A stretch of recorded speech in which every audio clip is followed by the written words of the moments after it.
அஸ்ஸலாமு அலைக்கும் வரஹ்மத்துல்லாஹி வபரகாத்து. அன்பிற்கினிய சகோதர சகோதரிகளே, நம் அனைவர் மீதும் ஏக இறைவனுடைய அமைதியும் கருணையும் உண்டாகட்டுமாக என்கிற பிரார்த்தனைகளோடு இன்றைக்கு ஒரு முக்கியமான மகிழ்ச்சிகரமான ஒரு நாளாக நம் அத்தனை பேருக்கும் இருக்கிறது என்பதில் எந்த மாற்றமும் கிடையாது. ஏன்னு சொன்னால், கிட்டத்தட்ட ஒரு ஆண்டுகளும் 3.5 மாதங்களாக நடைபெற்று வந்த பாலஸ்தீன அப்பாவிகளுக்கு எதிரான தாக்குதல்கள் முடிவுக்கு கொண்டு வரப்பட்டு சீஸ்ஃபயர் ஒப்பந்தம் கையெழுத்தாகி இருக்கிறது. சற்று நேரத்துக்கு முன்பதாக பாலஸ்தீன விடுதலை அமைப்பு, ஹமாஸ் என்கிற பாலஸ்தீன விடுதலை அமைப்பு என்ன பண்ணியிருக்கிறாங்கன்னா, 3 கட்ட சமாதான உடன்படிக்கைகளுக்கு ஒப்புக்கொண்டு கையெழுத்திட்டு இருக்கிறார்கள்.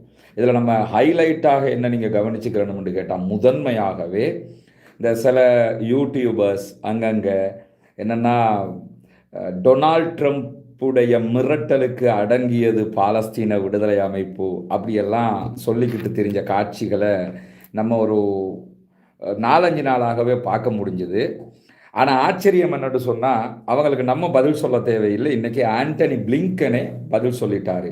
ஆண்டனி பிளிங்கன் அமெரிக்காவினுடைய தற்போதைய ஜனாதிபதி ஜோ பைடனுடைய, இன்னும் 20ஆம் தேதி தானே டொனால்ட் ட்ரம்ப் ஆட்சிக்கு வர போகிறாரு. இப்போ இருக்கிற ஜோ பைடன் இருக்கிறாரா இல்லையா, ஜோ பைடனால் மத்திய கிழக்குக்கு நியமிக்கப்பட்டிருக்கக்கூடிய தூதர் தான் ஆண்டனி பிளிங்கன். ஆண்டனி பிளிங்கன் இன்றைக்கு ஆற்றிய ஒரு உரையையும், அதே போன்று கடந்த நவம்பர் மாதம் ஆற்றிய ஒரு உரையையும் அல் ஜசீரா சற்று முன்னால் வெளியிட்டிருக்கிறார்கள். இன்ஷா அல்லாஹ் நம்முடைய சேனலில் அதை நம்ம பதிவு செய்வோம், அப்பொழுது உங்களுக்கு தெரியும். அந்த ஆண்டனி பிளிங்கனுடைய உரையில் அவர் மிக தெளிவாக என்ன சொல்கிறாருன்னா, நவம்பர் மாதத்தில் சொல்கிறாரு, நாங்கள் பாலஸ்தீன விடுதலை அமைப்பை ஒட்டுமொத்தமாக டிஃபீட் பண்ணாமல் இந்த யுத்த முடிவுக்கு வராது, மொத்தமாக அவர்கள் அழிக்கப்பட வேண்டும் என்று பேசியிருந்தார். ஆனால் இன்னைக்கு என்ன சொல்கிறாருன்னு கேட்டால், பாலஸ்தீன விடுதலை அமைப்பை இராணுவ பலத்தை கொண்டு அழிக்க முடியாது, அவர்களை தோற்கடிப்பது என்பது அசாத்தியமானது என்பதை மிக தெளிவாக ஆண்டனி பிளிங்கன் சொல்லியிருக்கிறார். அவர் சொன்னது இத்தனை நாட்களாக எல்லோரும் பாலஸ்தீன ஆதரவாளர்கள் எதை சொன்னார்களோ அதை இன்னைக்கு அவர் சொல்லியிருக்கிறத நம்ம பார்க்க முடிகிறது. இதைத்தான் இவ்வளோ காலமாக நம்ம சொல்லிக்கிட்டு இருந்தோம். ஒரு இராணுவ சண்டையினூடாக எல்லாம் இதை முடிவுக்கு கொண்டு வர முடியாது. ஏன்னா பாலஸ்தீன விடுதலை அமைப்பை பொறுத்தவரையில் அவர்கள் தங்களுடைய உயிரை பணயம் வைத்து தங்களுடைய நாட்டுக்காக போராடக்கூடியவர்கள். எனவே இதெல்லாம் அவங்களுக்கு துச்சமன் நினச்சி போயிடுவாங்க என்கிறத சொல்லிக்கிட்டே இருந்தோம். ஆண்டனி பிளிங்கன் இன்றைக்கு அதை வழிமொழிந்திருக்கிறார், வெளிப்படையாக சொல்லியிருக்கிறார். அமெரிக்கா ஒப்புக்கொண்டிருக்கிறது பாலஸ்தீன விடுதலை அமைப்பை தோற்கடிக்க முடியாது என்பதை. அத்தோடு சற்று முன்னால் நிறைய தகவல்கள் நமக்கு வந்து கொண்டிருக்கு, அல்ஹம்துலில்லாஹ் என்று சொல்லி கத்தாருடைய பிரைம் மினிஸ்டர் சற்று முன்னால் அறிவிப்பு விடுத்திருக்கிறார். எதிர்வருகிற ஞாயிற்றுக்கிழமையில இருந்து பாலஸ்தீனத்தில் 3 கட்ட சமாதான யுத்த நிறுத்தம் ஆரம்பமாகிறது. அது ஞாயிற்றுக்கிழமை தான் அந்த யுத்த நிறுத்தம் ஆரம்பிக்கப்பட இருக்கிறது என்கிற செய்திகளை மிக தெளிவாக கத்தார் அரசாங்கம் சற்று முன்னால் அறிவித்திருக்கக்கூடிய செய்திகள் வெளியாகி இருக்கிற அதே நேரத்தில் பாலஸ்தீனத்தில் பொதுமக்கள் வெற்றி கொண்டாட்டங்களில் ஈடுபட்டு வருகிறார்கள் என்கிற செய்திகள் தொடர்ந்து வெளியாகி கொண்டிருக்கிறது. குறிப்பாக பாலஸ்தீனத்தில் சற்று முன்னால் பாலஸ்தீன விடுதலை போராளிகள் மக்களோடு மக்களாக நின்று வெற்றி செய்திகளை அறிவிக்கக்கூடிய வீடியோக்கள் வெளியாகி கொண்டிருக்கின்றன. பங்கருக்குள்ள இருந்து வெளியில் எதிரிகளோடு சண்டையிடுவதும், பங்கருக்குள்ள இருந்து கொண்டு மற்ற இராணுவ பயிற்சிகளை மேற்கொள்வதுமாக அவர்கள் கடந்த இத்தனை நாட்களாக செய்து கொண்டிருந்த நேரத்தில் இன்றைக்கு மீண்டும் சீஸ்ஃபயர் அறிவிப்பை வெளிப்படையாகவே என்ன பண்ணியிருக்கிறாங்கன்னு கேட்டால், தங்களுடைய மக்களுக்கு அறிவிக்கக்கூடிய செய்திகள் வெளியாகி இருக்கிறது. அந்த வீடியோக்களும் சற்று முன்னால் வெளியாகி இருக்கிறது. அதையும் நாம் உங்களோடு பகிர்ந்து கொள்வதற்கு தயாராக இருக்கிறோம். நிறைய செய்திகள் இது தொடர்பாக வெளியாகி கொண்டே இருக்கிறது. காசாவினுடைய யுத்த நிறுத்தம் தொடர்பாக இந்த யுத்த நிறுத்தம் என்பது உண்மையிலேயே அந்த அப்பாவிகளுக்கு கிடைத்த வெற்றி என்பதிலே எந்த மாற்று கருத்தும் கிடையாது. பொறுமையாக இருந்தார்கள், பல தலைவர்களை தளபதிகளை இழந்தார்கள். இழந்துதான் இந்த வெற்றியை அவர்கள் அடைந்திருக்கிறார்கள் என்பதை நாம் புரிந்து கொள்ள முடிகிறது. இப்படிப்பட்ட ஒரு வெற்றி அவர்களுக்கு கண்டிப்பாக மிகவும் நமக்கே இவ்வளவு மகிழ்ச்சிகரமாக இருக்கும்போது அவங்களுக்கு எவ்வளவு மகிழ்ச்சிகரமாக இருக்கும்னு யோசிச்சு பாருங்க. அல்ஹம்துலில்லாஹ், அல்லாஹுக்கே புகழ் அனைத்தும். வரக்கூடிய செய்திகளை எல்லாம் பார்க்கும்போது கண் கலங்க வைக்கக்கூடிய செய்திகளாக வந்து கொண்டிருக்கிறது. ஹமாஸ் 3 கட்ட சமாதான உடன்படிக்கைகளில் கையெழுத்திட்டிருக்கின்றார்கள் என்கிற செய்தியை மீண்டும் மீண்டும் அல் ஜசீரா ஒளிபரப்பிக் கொண்டிருக்கக்கூடிய காட்சியை நீங்கள் பார்க்கலாம். Gaza ceasefire to start on Sunday, ஞாயிற்றுக்கிழமை முதல் காசாவினுடைய சீஸ்ஃபயர் ஆரம்பமாகிறது என்கிற செய்திகளை சற்று முன்னால் மீண்டும் கத்தார் அறிவித்திருக்கக்கூடிய செய்திகள் வெளியாகி கொண்டிருக்கக்கூடிய அதே நேரத்தில் காசாவினுடைய பகுதிகளில் மக்கள் கொண்டாட்டங்களை மேற்கொண்டு வருகிறார்கள். பைடன் தற்போது அது தொடர்பான கருத்துக்களை வெளியிடுவார் என்கிற செய்திகளையும் அமெரிக்க ஊடகங்களும் சொல்லிக் கொண்டிருக்கக்கூடிய நேரத்தில் தான் பாலஸ்தீனத்தில் என்ன நடக்கிறது, மக்கள் எவ்வளவு மகிழ்ச்சியில் இருக்கிறார்கள் என்கிற விவகாரங்கள் மிக முக்கியமாக இருக்கிறது. குறிப்பாக பாலஸ்தீனத்தில் ஜெருசலம் உள்ளிட்ட பகுதிகளிலும் எல்லா பகுதிகளிலும் மக்கள் ரொம்ப மகிழ்ச்சிகரமாக கொண்டாடக்கூடிய காட்சிகள் தான் வெளியாகி கொண்டிருக்கிறது. இந்த இடத்துல உங்களுக்கு மத்தியில் நம்ம ஒரு புகைப்படத்தை காட்ட முடியும். இந்த புகைப்படத்தை கிளியராக பார்த்தீங்கன்னு சொன்னால் பாலஸ்தீன விடுதலை அமைப்பை சேர்ந்தவர்கள் மக்களுக்கு மத்தியிலே வந்து தங்களுடைய இந்த சீஸ்ஃபயர் ஒப்பந்தம் தொடர்பான செய்திகளை சொல்லக்கூடியதை நீங்கள் இங்கே பார்க்க முடியும் இந்த புகைப்படத்தில். அதே மாதிரி அது வீடியோவாகவும் அவர்கள் வெளியிட்டிருக்கிறார்கள். வீடியோவில் பாலஸ்தீன விடுதலை அமைப்பு களத்திற்கு வந்திருக்கக்கூடிய காட்சிகள் வெளியாக இருக்கு. இங்கே பாருங்கள் வந்திருக்கிறாங்க. இதில் என்ன ஆச்சரியம் என்று சொல்லி பார்க்கணும்னா, அவங்க வந்திருக்கக்கூடிய வெஹிக்கிளை நீங்கள் கவனிங்க. ஹை ரூஃபில் ஒரு பெரிய ஒரு முக்கியமான ஒரு வெஹிக்கிளில் தான் அவங்க வந்திருக்கிறாங்க. இந்த வெஹிக்கிள் எல்லாம் எங்கே இருந்ததுன்னு சொல்லி சொன்னால் எல்லாமே பங்கருக்குள்ளே இருந்த வெஹிக்கிள்கள், அதில் தான் வந்திருக்கிறாங்க. என்ன இதெல்லாம் பார்க்கும்போது எவ்வளவு மகிழ்ச்சிகரமாக இருந்தாலும் நமக்கு இருக்கக்கூடிய ஒரு மிகப்பெரிய கவலை ஒரு பக்கம் என்னன்னு சொன்னால், பாலஸ்தீனத்திற்காக இத்தனை நாட்களாக போராடிய ஜெனரல் யஹியா சின்வார் நம்மோடு இல்லை. அதே போன்று சகோதரர் இஸ்மாயில் ஹனியா அவர்கள் நம்மோடு இல்லை இந்த நேரத்தில். அதே நேரத்தில் ஷேக் ஆரூரி இல்லை. பாலஸ்தீனத்திற்காகவே களமிறங்கி வாலண்டியராக சண்டைக்கு வந்த ஹிஸ்புல்லாக்களுடைய தலைவர் ஹசன் நசூருல்லா அவர்கள் இதிலே கொல்லப்பட்டிருந்தார். அதே போன்று ஃபுவாத் ஷுக்கூர் ஹிஸ்புல்லாக்களுடைய major general, one of the best general என்று சொல்லி அழைக்கப்பட்டவர், அவர் இதிலே கொல்லப்பட்டார். அதே போன்று ஈரான் மீது 3 முறை தாக்குதல்கள் நடத்தப்பட்டது. ஈரான் 4 முறை பதிலடி தாக்குதல்களை வழங்கியிருந்தார்கள். இந்த காலகட்டத்துக்குள்ளாகத்தான் ஈரானுடைய ஜனாதிபதியாக இருந்த இப்ராஹிம் ரைசி அவர்கள் விமான விபத்திலே, ஹெலிகாப்டர் விபத்திலே மரணம் அடைந்தார்கள் என்கிற செய்திகள் எல்லாமே இதுக்குள்ளே வந்தது. மொத்தத்தில் சாதாரணமாக இந்த ஒரு சீஸ்ஃபயர் வந்துருச்சு என்று நம்ம நினைச்சிட முடியாது. இதற்கு பின்னால் இருக்கக்கூடிய தியாகங்கள் கொஞ்சம் நஞ்சம் கிடையாது. இந்த நிமிஷம் வரைக்கும் கிட்டத்தட்ட 16,000 சகோதரர்கள் சிறையில் இருக்கிறாங்க பாலஸ்தீன மக்கள். 46,000+ மக்கள் கொல்லப்பட்டிருக்கிறார்கள். இப்படியான ஒரு பெரிய அழிவுக்கு பிறகுதான் இது கிடைத்திருக்கிறது. எது எப்படி போனாலும் தற்போது அவர்கள் தங்களுடைய போராட்டத்தில் வெற்றி பெற்றிருக்கிறார்கள்.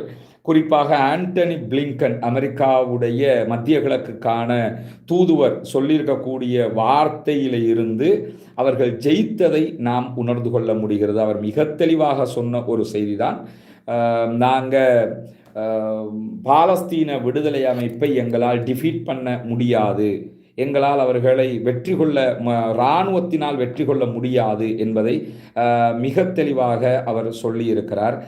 இதைத்தான் பல பேரும் பல நாட்களாக, பல மாதங்களாக சொல்லி கொண்டிருந்த நிலையில் இப்பொழுது அமெரிக்காவுக்கு புத்தி தெளிந்திருக்கிறது. எனவே அவர்கள் ஒப்புக்கொண்டிருக்கிறார்கள், பாலஸ்தீன விடுதலை அமைப்பை அழிக்க முடியாது என்பதை பகிரங்கமாக ஒப்புக்கொண்டிருக்கிறார்கள் என்கிற செய்திகளும் இன்றைக்கு வந்து கொண்டே இருக்கிறது. இப்படி தொடர்ந்து இது தொடர்பான பல செய்திகள் வெளியாகி கொண்டிருக்கின்றது. இருக்கிறது. சீஸ்ஃபயர் ஒப்பந்தத்தில் என்ன எல்லாம் இருக்குதுன்னு நிறைய சகோதரர்கள் கேட்குறீங்க.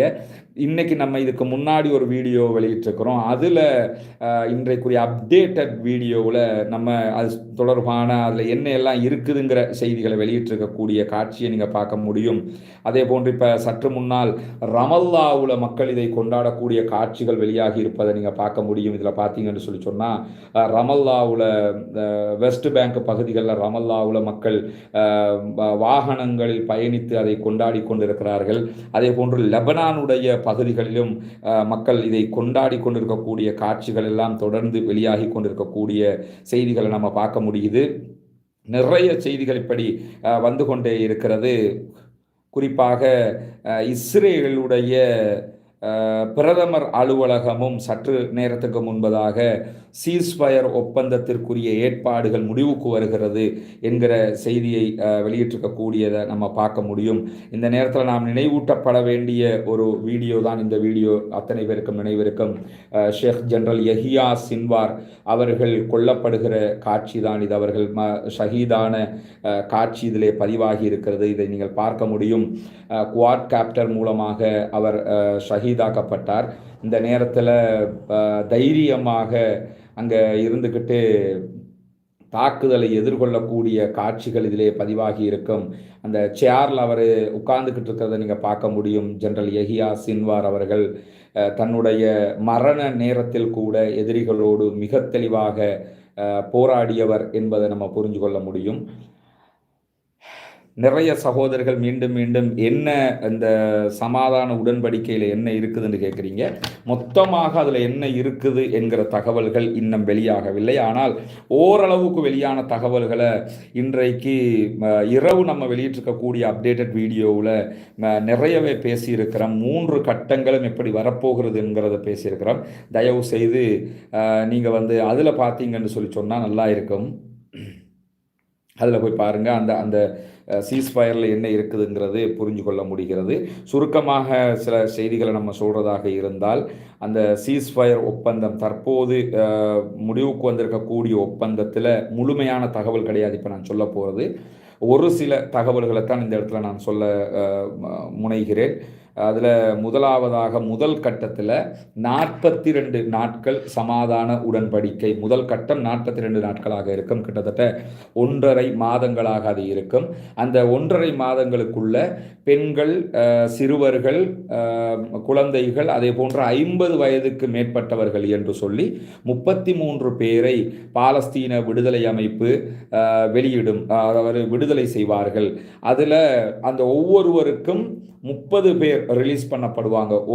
ஒரு பொதுமகனை பாலஸ்தீன அமைப்பு விடுதலை செஞ்சாங்கன்னு சொன்னால் அதற்கு பதிலாக இஸ்ரேல் என்ன பண்ணணும்னு கேட்டால் 30 பாலஸ்தீன மக்களை விடுதலை செய்ய வேண்டும் என்கிற ஒப்பந்தம் இருக்கிறது. அதோட பெண் சோல்ஜர்ஸ், இஸ்ரேலுடைய சோல்ஜர்ஸ் நிறைய பேரை பாலஸ்தீன விடுதலை அமைப்புகள் கைது செய்து வைத்திருக்கிறார்கள். அப்படி கைது செய்யப்பட்டவர்களை என்ன பண்ணணும்னு சொன்னால் ஒவ்வொரு கட்டமாக அவங்க விடுதலை பண்ணுவாங்க. அதில் ஒரு பெண் சோல்ஜர் ஒருவரை விடுதலை பண்ணுறதாக இருந்தால் அதற்கு பதிலாக 50 பேரை அவர்கள் விடுதலை செய்ய வேண்டும் என்கிற ஒப்பந்தம் அதில் இருக்குது. அந்த அடிப்படையில் நமக்கு இதுவரைக்கும் வந்திருக்கக்கூடிய தகவல்களில் கிட்டத்தட்ட 3 அல்லது 4 சோல்ஜர்ஸ் அவங்களோட படையைச் சேர்ந்தவர்களை பாலஸ்தீன விடுதலை அமைப்பு விடுதலை செய்ய இருக்கிறார்கள் என்கிற செய்திகள் வெளியாகி இருக்கிறது. அது மட்டுமல்லாமல் இதில் முதல் நாள் ஞாயிற்றுக்கிழமை ஸ்டார்ட் ஆகும் இந்த சீஸ்ஃபயர். இதில் முதலாவது நாளில் என்னாகும்னு சொன்னால் பாலஸ்தீன விடுதலை அமைப்பு 3 பேரைத்தான் விடுதலை செய்வார்கள். யாராவது 3 பேரை அவங்க விடுதலை பண்ணுவாங்க. 7வது நாளில், முதலாவது நாளில் 3 பேர், 7வது நாளாகும் போது என்ன ஆகும்னு சொன்னால் 4 பேரை விடுதலை செய்வார்கள். அப்படி என்று சொன்னால் 7 பேர் என்று ஆயிரும். அந்த மாதிரி என்ன பண்ணுவாங்கன்னு சொன்னால் முதல் கட்டமாக 3 பேரும், 2ஆம் கட்டமாக 4 பேரும் விடுதலை செய்யப்படுவார்கள். மற்றவர்கள் எல்லாம் ஒவ்வொரு வாரமும் இத்தனை பேர் என்று பிரிக்கப்பட்டிருக்கிறது. அதில் முழு விவரம் இன்னும் ஊடகங்களுக்கு வெளியிடப்படவில்லை. எனவே மற்ற வாரங்களில் எத்தனை பேர் விடுதலை ஆகுவாங்கங்கிறது ஊடகங்களுக்கு அந்த தகவல்கள் வெளியிடப்பட்டதுக்கு பிறகு நாளை மறுநாள் ஆகும்போது முழு தகவல்கள் வெளியாகிவிடும். அப்பொழுதுதான் நாம் புரிந்து கொள்ள முடியும். அதே போன்று இந்த சிறை பிடிக்கப்பட்டிருக்கக்கூடிய சிறை பணைய கைதிகளை பாலஸ்தீன விடுதலை அமைப்பு விடுதலை செய்கிற நேரத்தில் நடக்கக்கூடிய இன்னும் ஒரு முக்கியமான செய்தி என்னன்னு சொல்லி சொன்னால், நார்த்து காசாவுக்கு 1 மில்லியன் மக்கள் மீண்டும் இடம்பெயர்வார்கள். அதில் நீங்கள் கவனிக்கணும், இந்த பிபிசி தமிழ் மாதிரியான ஊடகங்கள் என்ன பண்ணுவாங்கன்னு சொன்னால், இதை சொல்லும்போது நார்த்து காசாவுக்கு வீடு திரும்புவார்கள் என்கிற வார்த்தையை தமிழில் பயன்படுத்துவாங்க. முதல்ல இதுவே ஒரு பிழையான ஒரு நடைமுறையாக இருக்குது. ஏன்னா அங்கே வீடு திரும்புறதுக்கு அங்கே வீடே கிடையாது. நார்த்து காசாவில் மட்டுமில்லை, காசாவில் சிங்கிள் ஹவுஸ் கூட கிடையாது. எல்லா வீடுகளுமே அடித்து நொறுக்கப்பட்டு விட்டது. எனவே வீடு திரும்புவாங்கன்னு சொல்லக்கூடாது, அவங்களுடைய இடத்துக்கு திரும்புவாங்க என்று சொல்ல வேணும்னா சொல்லலாமே தவிர, அங்கே போனாங்கன்னு சொன்னால் அவங்களோட வீடு எந்த இடத்துல இருந்ததுங்கிறத கூட நிறைய பேர் அடையாளம் கண்டு கொள்வார்களா என்கிறது உண்மையிலேயே சந்தேகத்துக்குரியது தான். ஏன்னா மொத்தமாக அந்தளவுக்கு அளிக்கப்பட்டிருக்கு. சில பேருடைய வீடு உடைஞ்சி இருக்கலாம், பல பேருடைய வீடுகள் அப்படியே பள்ளமாகி கூட இருக்கலாம். ஏன்னா பங்கர் பஸ்டர் பாம்கள் போடப்பட்டிருக்குது. இதில் பெரிய ஆச்சரியமான விஷயம் என்னென்னு கேட்டால், இப்போ அவங்களுடைய இடங்களுக்கு திரும்புவது என்பதல்ல, நிறைய ஆயிரக்கணக்கான வெப்பன்ஸ், இஸ்ரேலிய ஆக்கிரமிப்பு பயங்கரவாத இராணுவம் போட்ட குண்டுகள் கூட வெடிக்காமல் இருக்கிறது என்கிற செய்திகள் சொல்லப்படுது. சில நேரம் பாலஸ்தீன விடுதலை அமைப்பு ஏற்கனவே அதில் பலவற்றை கைப்பற்றி விட்டார்கள் என்கிற செய்திகளோடு இப்போ இருக்கிறதெல்லாம் உடனடியாக அப்புறப்படுத்திடுவாங்க, ஏன்னா வெப்பன் அவங்க எடுத்துக்கிடுவாங்கங்கிறது நமக்கு தெரியும். இந்த மாதிரி நேரத்தில் அவங்களுக்கு தேவையான மருந்து, உணவு, தண்ணீர் இவை அத்தனையும் உள்ளே அனுமதிக்கப்படும். அதே போன்று வெளிநாட்டு சர்வதேச தொண்டு நிறுவனங்கள் உள்ளே அனுமதிக்கப்படுவார்கள். ஐநாவிலே பதிவு செய்யப்பட்டிருக்கக்கூடிய தொண்டு நிறுவனங்கள், சும்மா எல்லாருக்கும் போக முடியாது. ஐநாவில் பதிவு செய்யப்பட்டிருக்கக்கூடிய தொண்டு நிறுவனங்கள் என்ன பண்ணுவாங்கன்னு சொல்லி சொன்னால், அங்கே சென்று அவர்களுக்கு தேவையான உதவிகளை பண்ண முடியும். நிறைய தொண்டு நிறுவனம், கனடா, யூகே, யூஎஸ் என்று பல நாடுகளில் நிறைய தொண்டு நிறுவனங்கள் இருக்கிறார்கள் என்பது நமக்கு தெரியும். அவங்க என்ன பண்ணுவாங்கன்னு கேட்டால், இந்த காலகட்டத்துக்குள்ள உள்ளே சென்று அவர்களுக்கு தேவையான உதவிகளை வழங்குவார்கள். இன்னும் சொல்லப்போனால் ரஃபா பார்டர் திறக்கப்படும் என்கிற செய்திகள் அதிலே பதிவு செய்யப்பட்டிருக்கிறது. ரஃபா, அதே போன்று கரேம் அபு ஷலேம் ஆகிய 2 பார்டர்கள் இருக்கிறது காசாவுக்குள்ள போகிறதுக்கு. 3வது ஒரு பார்டர் இருக்குது ஜோர்தான் வழியான பகுதிகளால் வந்து போகிறதுக்கு. இதில் கரீம் அபு ஷலேம் அதே போன்று ரஃபா, இந்த 2 பார்டர்களும் திறக்கப்படும். அந்த 2 பார்டர்கள் தான் மெயினான பார்டர்களாக இருக்கிறது. அதுக்குள்ளே தான் என்ன பண்ணுவாங்கன்னு சொல்லி சொன்னால், தேவையான உணவுகள் எல்லாமே கொண்டு போவாங்க. அதற்கெல்லாமே இந்த இந்த இந்த ஒப்பந்தத்தில் வந்து எந்த விதமான எண்ணிக்கையும் குறிப்பிடப்பட்டிருப்பதாக தெரியவில்லை. இத்தனை லாரி தான் போகணும், இத்தனை லாரி போகக்கூடாதுங்கிற எண்ணிக்கை குறிப்பிடப்பட்டிருப்பதாக தெரியவில்லை.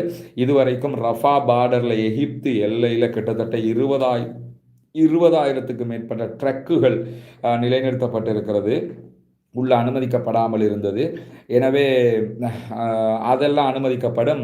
சற்று முன்னால் வந்திருக்கக்கூடிய ஒரு செய்தி தான், ரஃபா பார்டர் நாளைக்கே திறக்கப்படுகிறது என்கிற செய்தி இப்பொழுது வந்திருக்கிறது. அல்லாஹ்வுடைய உதவியில் அல்ஹம்துலில்லாஹ்.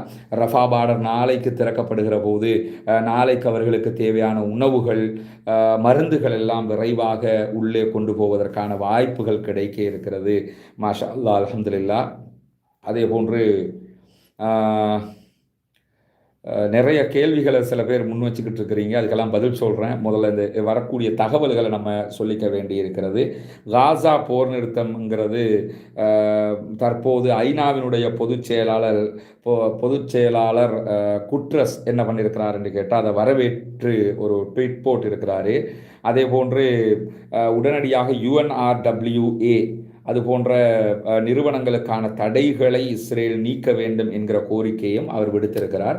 முதல் 42 நாட்களுக்குள்ளாக இந்த மாதிரியான சம்பவங்கள் நடைபெறும். 42வது நாள் வந்து ஆரம்பிக்கும் போது நிலையான யுத்த பிரகடனம் என்றொன்று செய்வாங்கன்னு போட்டிருக்கிறாங்க. அதுவும் அந்த சீஸ்ஃபயருடைய டாக்குமெண்ட் வெளியே வந்ததுக்கு பிறகுதான் மொத்தமாக அதில் என்ன இருக்குங்கிறத நமக்கு பார்க்க முடியும். அதே மாதிரி பேச்சுவார்த்தை நடத்தப்படாத பாலஸ்தீன கைதிகள், இருக்கிறாங்க. அவங்கள 42வது நாளுக்குள்ள அவங்கள விடுதலை செய்வது தொடர்பான பேச்சுவார்த்தைகள் நடத்தப்படும். அப்போ பேச்சுவார்த்தை மீண்டும் நடத்தப்பட்டு தான் இத்தனை பேரை நாங்கள் ரிலீஸ் பண்ணுவோம்னு 2வது முறை அவங்க ரிலீஸ் பண்ணுவாங்க. அதே மாதிரி பார்த்தீங்கன்னு சொல்லி சொன்னால் 3வது கட்டத்தில் இறந்த இஸ்ரேலுடைய படையினர் பாடிகளை பாலஸ்தீன விடுதலை அமைப்பு கைப்பற்றி வைத்திருக்கிறார்கள். அவர்களை 3வது கட்டத்தில் தான் அவங்களுடைய பாடி சிதிலங்கள் எது இருக்குதோ அதை கொடுப்பாங்க. அதே போன்று ஹாஸ்டேஜஸில் செத்து போனவங்க இருக்கிறாங்க பணைய கைதிகளில், அவங்களையும் அவங்க 3வது கட்டத்தில் தான் ஒப்படைப்பாங்க என்று சொல்லப்படுகிற அதே நேரம் பாலஸ்தீன விடுதலை அமைப்பினுடைய போராளிகளுடைய ஜனாசாக்கள் சிலது இஸ்ரேலிடத்தில் இருக்குது. அதையும் அவர்கள் இந்த 3வது கட்டத்தில் கொடுப்பாங்க. 3வது கட்டம்ங்கிறது டேட் குறிப்பிட்ட 42 நாள் 52 நாள் அப்படி கிடையாது, நிரந்தர யுத்த நிறுத்தம் என்கிற வார்த்தைக்குள்ள அடங்கி விடுகிறது. இதில் பாலஸ்தீன விடுதலை அமைப்பினுடைய ஜனாசாக்கள் என்று சொல்லுகிற போது வெளிப்படையாக தெரிகிற ஜனாசாக்கள் 6 பேருடைய ஜனாசாக்கள் இருக்கிறது. அதிலே 5 ஒருவர் பாலஸ்தீன விடுதலை அமைப்பினுடைய தலைவராக செயல்பட்ட ஜெனரல் யஹியா சின்வார் அவருடைய ஜனாசா இஸ்ரேலிடத்தில் இருக்கிறது. அதே போன்று அவருக்கு பாதுகாப்புக்கு நின்று அவரோடு இணைந்து சண்டையிட்ட 5 சகோதரர்களுடைய ஜனாசாக்களும் அவர்களிடத்தில் தான் இருக்கிறது. எனவே இந்த 6 ஜனாசாக்கள் தான் அதில் குறிப்பிடப்படுகிறதா என்கிறது வெளிப்படையாக தெரியவில்லை. அப்படி குறிப்பிடப்படும் போது அது அந்த புதிய சீஸ்ஃபயருடைய செய்திகள் வந்தால் மட்டும்தான் அதுதான் குறிப்பிடப்படுகிறதா என்பதை வெளிப்படையாக நாம் புரிந்து கொள்ள முடியும். நிறைய ஒரு சகோதரர் ஃபாரூக் அவர்கள் கேட்டுக்கிட்டே இருக்கிறாரு, 1967க்கு முன்னால் இருந்த பாலஸ்தீனம் கிடைக்குமா என்கிற செய்தியை கேட்டுக்கிட்டு இருக்கிறாரு. அது சம்பந்தமாக இன்னும் அந்த என்னன்னா இந்த சீஸ்ஃபயருடைய ஒப்பந்தம் இன்னும் வெளிப்படையாக வெளியே வரல. அது வந்தால் தான் நமக்கு தெரியும் அதில் என்ன வார்த்தைகள் சொல்லப்பட்டிருக்குன்னு. ஆனால் ஒன்றை மட்டும் புரிய முடிகிறது, பெர்மனன்ட் சீஸ்ஃபயர் என்கிற வார்த்தைக்குள்ளே இது அடங்கும் என்று தான் ஜெனரல் யஹியா சின்வார் அவர்கள் இருக்கிற நேரத்தில் சொல்லப்பட்டது. எனவே அது அப்படித்தான் இருக்க போகிறதா என்பதை நம்ம பார்க்க வேண்டி இருக்கிறது. பொறுத்திருந்து தான் பார்க்க வேண்டும் அது எப்படி அமையப் போகிறது என்பதை.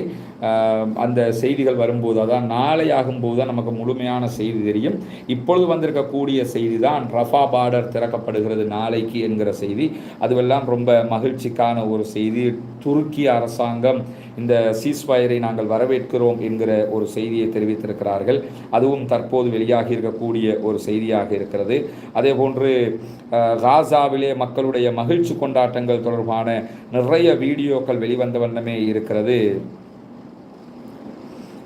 சற்று முன்னால் அல்-அக்ஸா ஃப்ளட் தொடர்பாக பாலஸ்தீன விடுதலை அமைப்பினுடைய இராணுவ பிரிவின் ஊடக பேச்சாளர் அபு உபைதா அவர்கள் ஒரு சிறு செய்தியை சொல்லியிருக்கிறார்.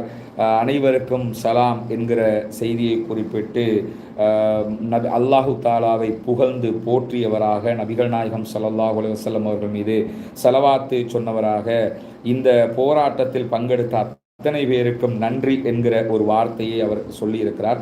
முழுமையான அறிக்கைகளை அவர் பின்னால் வெளியிட இருப்பதாகவும் சொல்லியிருக்கிறார். எனவே அவர்கள் அந்த செய்திகளை வெளியிடும் போது நாம் அது தொடர்பான செய்திகளை புரிந்து கொள்ள முடியும். சற்று முன்னால் அல் ஜசீராவினுடைய ஊடகவியலாளர் பகிர்ந்திருக்கக்கூடிய வீடியோக்கள் தான் இது. பாலஸ்தீனத்திலே மக்கள் சந்தோஷத்திலே திளைக்கக்கூடிய வீடியோக்கள், நிறைய வீடியோக்கள் இப்படி வெளியாகிய வண்ணமே இருந்து கொண்டிருக்கிறது. அதே போன்று காசாவினுடைய ஸ்ட்ரீட்டில் பார்த்திங்கன்னா இப்படியான கொண்டாட்டங்கள் நடைபெற்று வருகிறது எல்லா பகுதிகளிலேயுமே. நிறைய இந்த செய்திகளை நம்ம பார்க்க முடிகிறது. பாலஸ்தீன மக்களுக்கு ஆதரவாக பல நாடுகளிலும் இந்த மாதிரியான கொண்டாட்டங்கள் நடைபெறுகிற அதே நேரத்தில் பாலஸ்தீன மக்களும் கொண்டாட்டங்களில் திளைத்த வண்ணம் இருக்கிறார்கள் என்கிற செய்திகள் வெளியாகி கொண்டிருக்கிறது. பொறுத்திருந்து பார்ப்போம் என்ன நடக்கப் போகிறது என்பதை.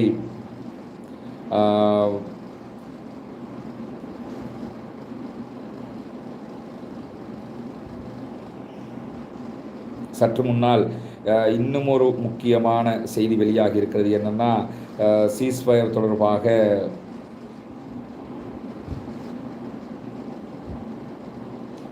சற்று முன்னால் இப்போ சண்டேல இருந்து தான் இந்த சீஸ்ஃபயர் ஆரம்பிக்க இருக்கிறது என்கிற நிலையில் இப்பொழுது வந்திருக்கக்கூடிய ஒரு பிரேக்கிங் நியூஸ் என்னென்னு கேட்டால், தெற்கு காசா ரஃபா பகுதிகளில் தெற்கு காசா பகுதியில் இருக்கக்கூடிய ரஃபாவுக்கு நெருக்கமாக, ரஃபா கான் யூனுஸுக்கு நெருக்கமாக இருக்கக்கூடிய கொய்சான் ரஷ்வான் என்கிற பகுதிகளில் ஒரு வீடு, அந்த கூடாரமாக அமைக்கப்பட்டிருந்த ஒரு வீட்டின் மீது இஸ்ரேலிய ஆக்கிரமிப்பு பயங்கரவாத இராணுவம் தாக்குதலை நடத்தி இருக்கிறது என்கிற ஒரு கவலைக்குரிய செய்தியும் வெளியாகி இருக்கிறது. இப்படி தொடர்ந்தும் அவர்கள் கடைசி கட்டம் வரைக்கும் எத்தனை தாக்குதல்களை நடத்த முடியுமோ அத்தனை தாக்குதல்களையும் நடத்தி விடுவதற்கான முனைப்புகளை காட்டிக் கொண்டிருக்கக்கூடியதை நம்ம பார்க்க முடிகிறது. அது குறித்து தற்போது இன்னொரு செய்தி மேலதிகமாக வெளியாகி இருக்கிறது. அது என்ன செய்தி என்று சொல்லி சொன்னால், சற்று நேரத்தில், இன்னும் சில மணி நேரங்களுக்குள்ளாக காசா சீஸ்ஃபயருடைய முழு தகவல்கள் வெளியாகலாம் என்கிற செய்திகள் வெளியாகி இருக்கிறது. அந்த முழு தகவல்கள் வெளியாகும் போது தான் நாமும் உங்களுக்கு முழுமையான தகவல்களை சொல்ல முடியும் என்பதை நம்ம புரிஞ்சுக்கிறணும். இப்படி நிறைய கைதிகளுடைய விடுதலை தொடர்பான செய்திகள் எல்லாம் தொடர்ந்து பேசப்பட்டு வருகிறது.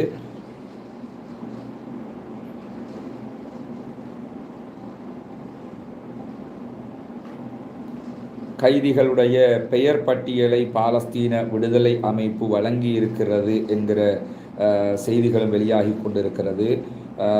அவங்க அதுக்குரிய ஏற்பாடுகள் அவங்க செஞ்சிருக்கிறாங்கங்கிறதும், எந்த இடத்துல கைதிகள் ஒப்படைக்கப்படுவார்கள் என்பதை பாலஸ்தீன விடுதலை அமைப்பு அவ்வப்போதுதான் சொல்லும் என்கிற செய்திகளும் வெளியாகி இருப்பதை நம்ம பார்க்க முடிகிறது. எனவே இதுவெல்லாம் உண்மையிலேயே பாராட்டுக்குரிய, தற்போது நடக்கக்கூடிய இந்த செய்திகள் அத்தனையுமே மிக மகிழ்ச்சிக்குரிய செய்திகளாகவே வந்து கொண்டிருக்கிறது. அல்ஹம்துலில்லாஹ், அல்லாஹுக்கே எல்லா புகழும் என்பதை தவிர நாம் வேறு எதையும் சொல்ல முடியாது. இதா ஜாஅ நஸ்ருல்லாஹி வல் ஃபத்ஹ் வரஅய்தன் நாஸ யதுகுலூன ஃபீ தீனில்லாஹி அஃப்வாஜா ஃபஸப்பிஹ் பிஹம்தி ரப்பிக வஸ்தக்ஃபிர்ஹு இன்னஹு கான தவ்வாபா என்று அல்லாஹு தஆலா சொல்லுகிறான். அல்லாஹ்வினுடைய வெற்றியும் உதவியும் வருகிற போது நம்ம அல்ஹம்துலில்லாஹ் என்று அல்லாஹ்வை புகழ வேண்டும் என்பதுதான் நமக்கு இறைவன் கற்றுத்தரக்கூடிய ஒரு செய்தியாக இருக்கிறது. பாலஸ்தீன விடுதலை அமைப்பு சற்று முன்னால் ஒரு செய்தியை வெளியிட்டிருக்கிறார்கள். அதில் அவங்க என்ன சொல்லியிருக்கிறாங்கன்னு சொன்னால், பாலஸ்தீனர்களுடைய விடுதலை இலக்கை அடைவதற்கான முயற்சிகளில் போர் நிறுத்தம் ஒரு திருப்பு முனையாக அமைந்திருக்கிறது என்று சொல்லியிருக்கிறார்கள். ஏன்னா இதில் நிறைய பேர் சுதந்திரம் கொடுத்துட்டாங்களா என்று கேட்குறீங்க. சுதந்திரம் கொடுத்துட்டாங்கங்கிறது அது உடனடியாக இஸ்ரேல் முடிவெடுக்கிற ஒரு விஷயம் கிடையாது. சுதந்திரம், ஒரு நாட்டுக்கு இது நாடு என்கிற அங்கீகாரம் ஐநாவில் முடிவெடுக்க வேண்டியது.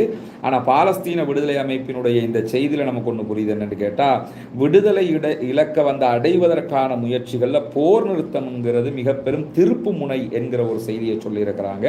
எனவே நாளைக்கு அந்த போர் நிறுத்தம் தொடர்பான முழுமையான செய்திகளை பாலஸ்தீன விடுதலை அமைப்பு வெளியிடுகிற போது நம்ம என்ன செய்யலாம்னா, அதில் எப்படியான திருப்பு முனைகள் அதில் இருக்கிறது என்கிற செய்திகளை நம்ம புரிந்து கொள்ள முடியும். சிறப்புக்குரிய பாலஸ்தீன மக்களுடைய புகழ்பெற்ற இந்த உறுதியான நிலைப்பாடுகளும் வீரமிக்க எதிர்ப்புகளும் தான் இந்த போர் நிறுத்தத்திற்கு இஸ்ரேல் வருவதற்கான அடிப்படையாக அமைந்திருக்கிறது என்கிற செய்திகளை பாலஸ்தீன விடுதலை அமைப்பு தற்போது வெளியிட்டு கொண்டிருக்கிறது. அவர்களுடைய ஊடக செய்திகள் சற்று நேரத்தில் வெளிவந்து கொண்டிருக்கக்கூடிய காட்சிகளை நம்ம பார்க்க முடிகிறது. நிறைய பாராட்டு செய்திகளும் பாலஸ்தீன விடுதலை அமைப்புக்காக வெளியிடப்பட்டு கொண்டிருக்கிறது. ஒவ்வொரு நாடுகளும் அது தொடர்பான செய்திகளையும் வெளியிடுகிற செய்திகளை நம்ம பார்க்க முடிகிறது. காசா நவ் தற்போது லைவ் டெலிகாஸ்ட் செய்திகளை சொல்லிக் கொண்டிருக்கிறார்கள். அல் ஜசீரா இது தொடர்பான முழுமையான செய்திகளை சொல்லிக் கொண்டிருப்பதை நம்ம பார்க்க முடிகிறது. இதே நேரத்தில்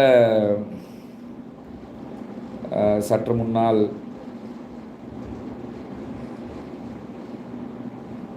சீனாவும் இந்த சீஸ்ஃபயரை வரவேற்றிருக்கிறது என்கிற செய்திகள் தற்போது பதிவாகி இருப்பதை நம்ம பார்க்க முடிகிறது. பாலஸ்தீன விடுதலை அமைப்பினுடைய அறிவிப்பை இஸ்ரேலி டைம்ஸும் எடுத்து வெளியிட்டிருக்கிறத நம்ம பார்க்க முடியும். அதில் இந்த ஒப்பந்தம் பாலஸ்தீன மக்களுடைய வீரத்திற்கும் உறுதிக்கும் 15 மாத கால எதிர்ப்புக்கும் கிடைத்த வெற்றியாகும் என்று அவர்கள் குறிப்பிட்டிருக்கிறார்கள். இது எங்களுடைய தேசத்துக்கும் எங்களுடைய மக்களுக்கும் முழு உலகத்தின் சுதந்திர மக்களுக்குமான ஒரு சாதனை. இது எங்கள் மக்களுடைய விடுதலையை ஒரு மீண்டும் ஒரு இலக்கை அடைவதற்கான ஒரு பாதையாக மாறி இருக்கிறது என்று சொல்லியிருக்கிறார்கள். எனவே அடுத்த கட்டங்கள் அல்ஹம்துலில்லாஹ் என்று அவர்கள் ஒரு வெற்றியை நோக்கி நகர்வதற்கான வாய்ப்புகள் இருக்கிறது. இப்படி பல செய்திகள் தொடர்ந்து வெளிவந்த வண்ணம் இருக்கிறது. சகோதரர்களே, தொடர்ந்தும் இணைந்திருங்கள்.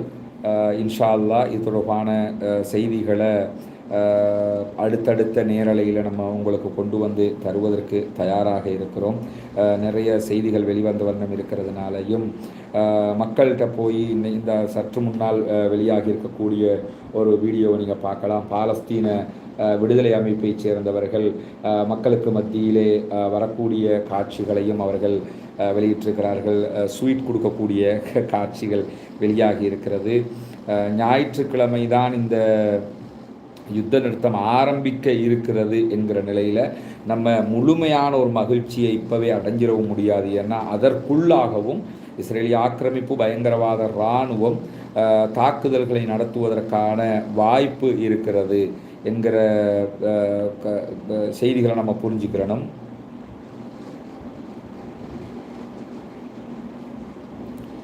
தெஹ்ரான் டைம்ஸ் சற்று முன்னால் ஒரு செய்தியை வெளியிட்டிருக்கிறாங்க. இறுதியாக காசாவிடம் மண்டியிட்டது இஸ்ரேல் என்கிற தலைப்பில் தான் அவர்கள் அந்த செய்தியை குறிப்பிட்டிருப்பதை நம்ம பார்க்க முடியும். எந்த செய்தியை நம்ம திறந்து பார்த்தாலும் பாலஸ்தீன விடுதலை அமைப்பும் அங்கே இருக்கக்கூடிய மக்களும் தான் காட்சிப்படுத்தப்படுகிறார். அல் ஜசீரா நேரடியாக இந்த செய்திகளை ஒளிபரப்பு கொண்டிருக்கிறது. அதை நீங்கள் பார்க்க முடியும். அல் ஜசீராவினுடைய இணையதளத்தில் நீங்கள் போய் பார்த்தீங்கன்னு சொன்னால் மக்கள் கொண்டாடக்கூடிய காட்சிகளை அவர்கள் தொடர்ந்து வெளியிட்டு வருகிறார்கள். இந்த நேரத்தில் பல தொலைக்காட்சிகளும் ஜெனரல் யஹியா சின்வார் அவர்களுடைய வீடியோக்களையும் ஒளிபரப்பி கொண்டிருப்பதை நம்ம பார்க்க முடிகிறது. அதே போன்று ஆண்டனி பிளிங்கன் அமெரிக்காவினுடைய தூதுவர் சொல்லியிருக்கக்கூடிய ஒரு செய்திதான், பாலஸ்தீன விடுதலை அமைப்பு யுத்த நிறுத்தம் நடைபெறுகிற இந்த சந்தர்ப்பத்தில் அவர்களிடத்தில் ஏற்கனவே எவ்வளவு சோல்ஜர்ஸ் இருந்தாங்களோ அதே அளவுக்குண்டானவர்களை அவர்கள் மீண்டும் படையில் இணைத்திருக்கிறார்கள் என்கிற செய்தி. இந்த நேரத்தில் இந்த சகோதரரை நாம் மறந்துவிட முடியாது. பாலஸ்தீன அப்பாவி இவரும் கொல்லப்பட்டிருந்தார், ஷஹீதாகி இருந்தார். இவரை பற்றி ஒரு தனி வீடியோவை நம்ம வெளியிட்டிருக்கிறோம்ங்கிறது உங்களுக்கு தெரியும். எல்லா பக்கமும் மகிழ்ச்சி. சிரியாவில் மகிழ்ச்சி கொண்டாட்டங்கள் நடைபெற்று வருகிறது. துருக்கியில் மகிழ்ச்சி கொண்டாட்டங்கள் நடைபெற்று வருகிறது. இப்படி பல நாடுகளிலும் மகிழ்ச்சி கொண்டாட்டங்கள் நடைபெற்று வருகிற காட்சிகள் வெளியாகி கொண்டிருக்கக்கூடிய நேரத்தில் இன்றைக்கும் இஸ்ரேலிய ஆக்கிரமிப்பு பயங்கரவாத இராணுவத்தினுடைய தாக்குதல்களில் பல சகோதரர்கள் கொல்லப்பட்டார்கள், ஷஹீதானார்கள் என்பது நமக்கு தெரியும். இங்கே நீங்கள் பார்க்கலாம், கூட்டம் கூட்டமாக ஒவ்வொரு தெருவாக மக்கள் அந்த மகிழ்ச்சியை வெளிப்படுத்தி கொண்டு தெரியக்கூடிய காட்சிகள் காசாவில் எல்லா பகுதிகளிலும் இது பதிவாகி கொண்டே இருக்கிறது. அதே போன்று ஈரான் இந்த பேச்சுவார்த்தைகளை வரவேற்றிருக்கிறது. அந்த செய்திகளும் தற்போது வெளியாகி கொண்டிருக்கிறது. அதே போன்று ஹிஸ்புல்லாக்களுடைய தலைவருடைய புகைப்படத்துடனான செய்திகளையும் சற்று முன்னால் பல நிறுவனங்களும் வெளியிட்டு கொண்டிருக்கின்றன. ஏனென்றால் அவரும் இதற்காக பல விடுத்தம் இதற்காகவே தன்னுடைய செயல்பாடுகளை முன்னெடுத்தவர் இறுதியிலே கொல்லப்பட்டார் என்பது நமக்கு தெரியும். இப்படி பல செய்திகள் வெளியாகி கொண்டிருக்கிறது. அல்ஹம்துலில்லாஹ். எனவே தொடர்ந்தும் இணைந்திருங்கள். இது போன்ற செய்திகள் வருகிற போது கண்டிப்பாக உங்களோடு பகிர்ந்து கொள்ள தயாராக இருக்கிறோம். மீண்டும் ஒரு நேரடி ஒளிபரப்பில் சந்திக்கும் வரைக்கும் உங்களிடமிருந்து விடைபெற்றுக் கொள்கிறேன். வாஹிர் தஅவானா அல்ஹம்துலில்லாஹி ரப்பில் ஆலமீன்.